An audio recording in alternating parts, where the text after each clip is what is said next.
But her sentence has been put on hold, and it has to do with her attorneys trying to get the judge disqualified. Foolio's female killer just won her appeal and overturned the Foolio murder conviction. Case of rapper Foolio, the judge who oversaw the trial of Alicia Andrews, the woman convicted in his death, has been removed from the case. Yeah, the state Supreme Court stepped in after concerns were raised about the judge's conduct during and after that trial. And bro, Foolio's mom's reaction was priceless. I'm talking about straight devastation, anger, all of that.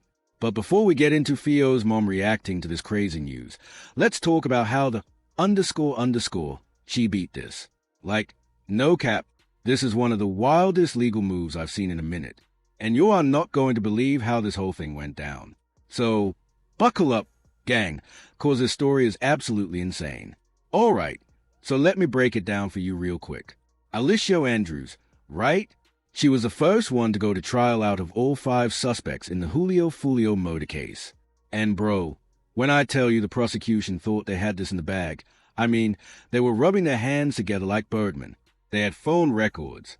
They had her traveling from Jacksonville to Tampa. They had her phone pinging off towers. They had surveillance footage. They had everything. This was supposed to be a slam dunk case for real. For real. But here's where it gets absolutely crazy. Fam Alicia Andrews' legal team pulled off something that nobody saw coming.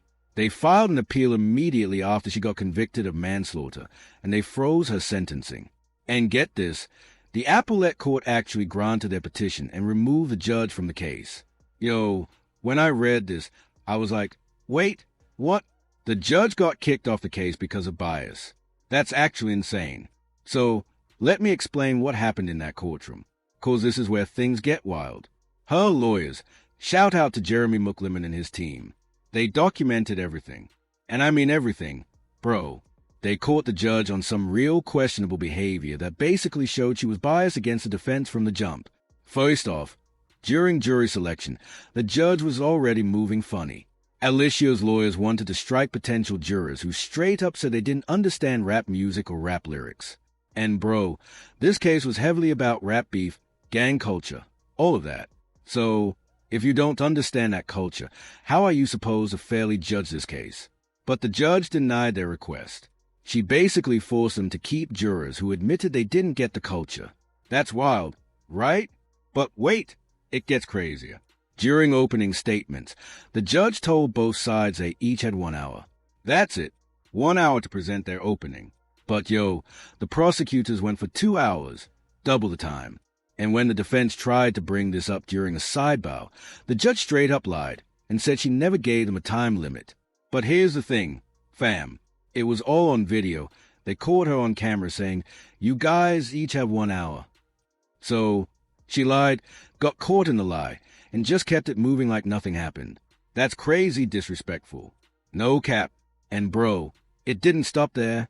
Throughout the whole trial, whenever Alicia's lawyers tried to object to something, the judge would just shut them down. She wouldn't even let them explain their objections. And when they asked to go to sidebar so they could discuss legal issues away from the jury, she kept saying, no. You all got to understand that's a big problem in court. When lawyers can't preserve objections on the record, it makes it almost impossible to appeal later. The judge was basically blocking them from building their appeal case, which is some sneaky work if you ask me. Let me paint this picture for you, cause this is where you really see the bias. The defense would try to cross-examine witnesses, right?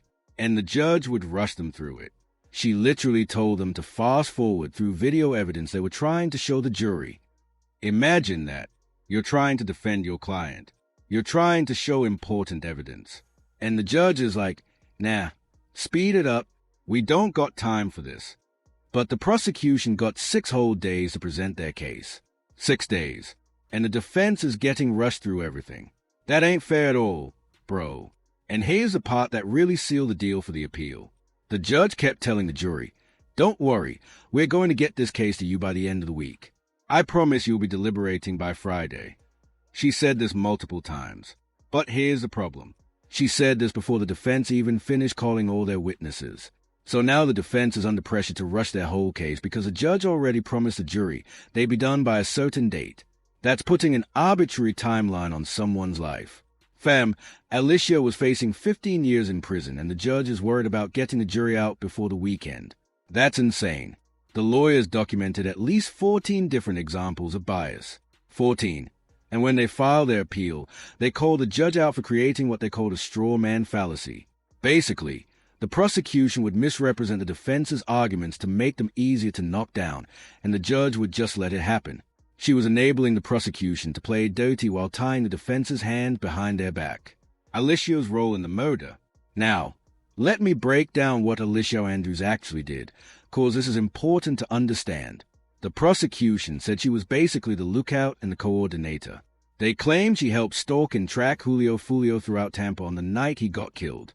And bro, the evidence they had was pretty damning. Not going to lie. So, here's what went down. It was Fio's birthday, right? He was in Tampa celebrating, doing his thing. Alicia and her boyfriend Isaiah Chance, who goes by Guttazed, they traveled from Jacksonville to Tampa. The prosecution said they weren't on no vacation. They were on a mission, and the phone record showed Alicia's phone pinging all over Tampa, following Fio to different locations.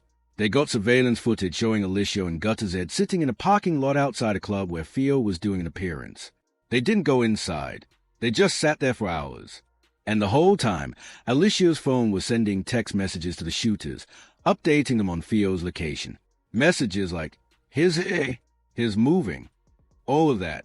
Then around 4:30 in the morning, Fio leaves his last event and heads to a hotel near USF to crash for the night. And guess who pulls up to the same hotel? Alicia and Guttazed. As soon as they get there, the phone records show they're texting the shooters. Here's here. Come now.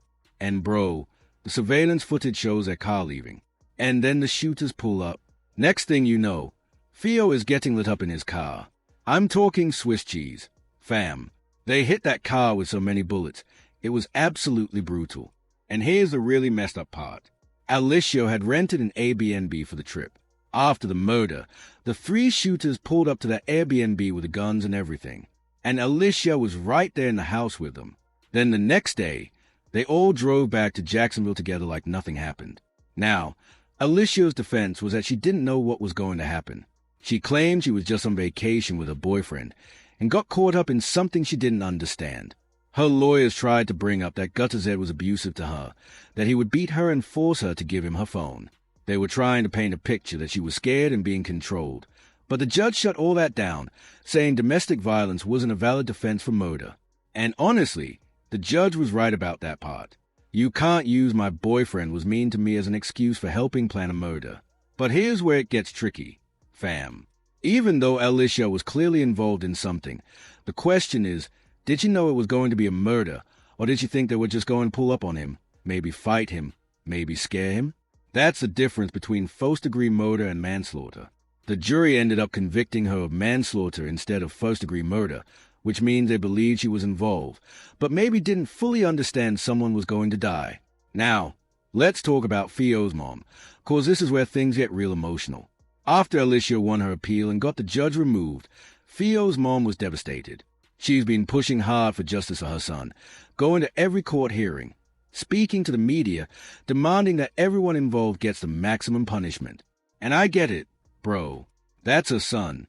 She lost her child in a brutal public murder. Of course, she wants justice. But here's where I got to keep it a buck with y'all.